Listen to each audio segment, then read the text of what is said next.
You know that feeling, right? You type a few words into a search bar looking for that one perfect image. But have you ever really stopped to think about how that works? How a machine connects your words to a picture? Well, today, we're going to crack that code. We're going to see how computers are learning to see the world a little bit more like we do. Yeah, it really all boils down to this one huge question. I mean, we are just swimming in this ocean of digital content, right? A nonstop flood of images and text. So how in the world does a machine learn to connect a description, something like a golden retriever catching a frisbee at sunset, to the millions of tiny pixels that make up that exact image? That's the puzzle we're going to piece together today. And look, the reason it's such a puzzle is because of this. The content explosion is just insane. Every single day, billions of new images and texts get uploaded. There's just no way to manually tag all of that. It's impossible. So, we need smarter systems. And believe me, those systems have evolved a lot. I mean, if you go back to the early days, search was pretty basic. It relied on simple stuff like color and shape. Then, of course, came the rise of AI and deep learning, and suddenly models could learn more abstract things all on their own. And that brings us to today, to this era of what we call cross-modal retrieval, which really is just a fancy way of saying we're building a bridge between different kinds of data, like images and text. So, what's the engine driving this modern approach? Well, it's a beautifully simple but incredibly powerful idea. Honestly, it's a method that completely changed the game for teaching machines what similarity even means. It's called triplet learning. And the concept is so elegant, it's almost deceptive. The whole idea is that you teach a model to understand what's similar by comparing not two things, but three things at once.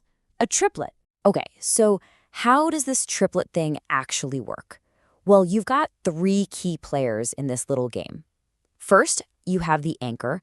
Think of this as your reference point, say an image of a cat.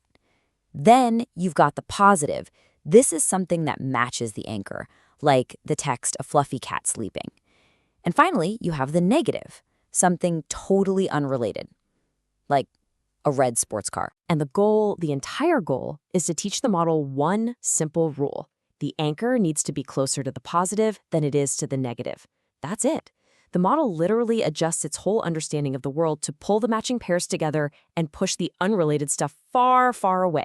It's basically like telling the computer, hey, these two belong together, and that one, nope, get it out of here.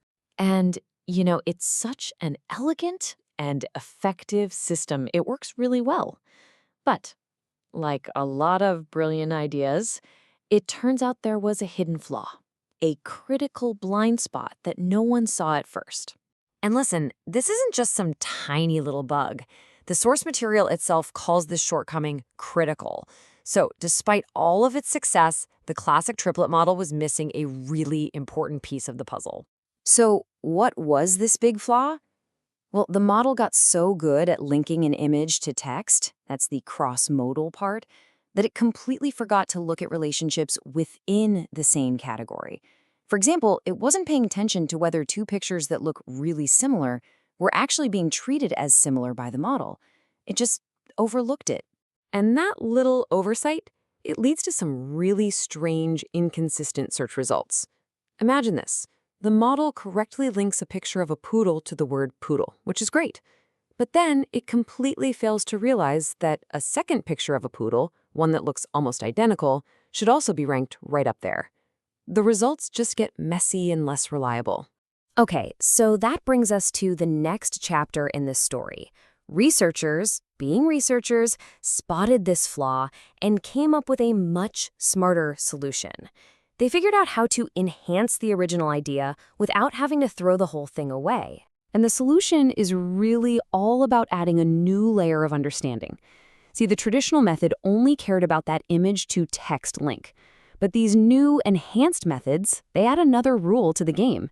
They say, hey, you also have to pay attention to consistency within the same category, like image-to-image similarity. It's about building a much more complete, a much more robust picture of the world.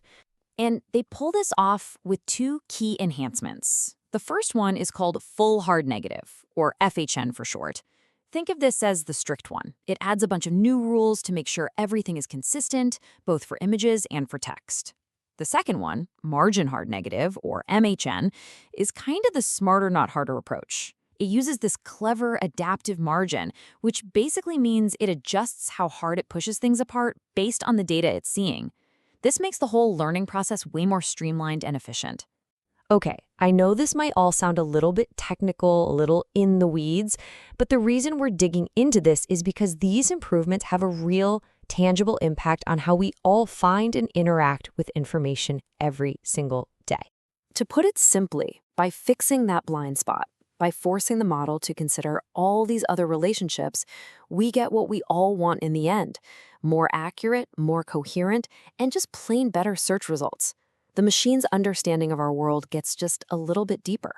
And the potential here, it's huge. This isn't just about finding cute cat pictures online. The source material says these methods could literally reshape how we approach retrieval tasks across a variety of domains. So think about things like medical imaging, analyzing satellite data, even finding the right product in a massive online store. At the end of the day, this work is what you'd call a compelling step forward.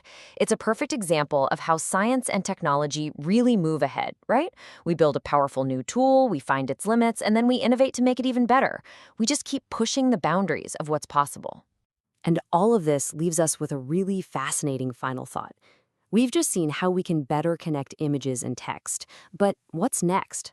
What other incredibly complex gaps between different kinds of data can we start to bridge with this kind of smarter learning? Between sound and text, or video and emotion, maybe even between genetic data and medical outcomes. The possibilities really are just beginning to unfold.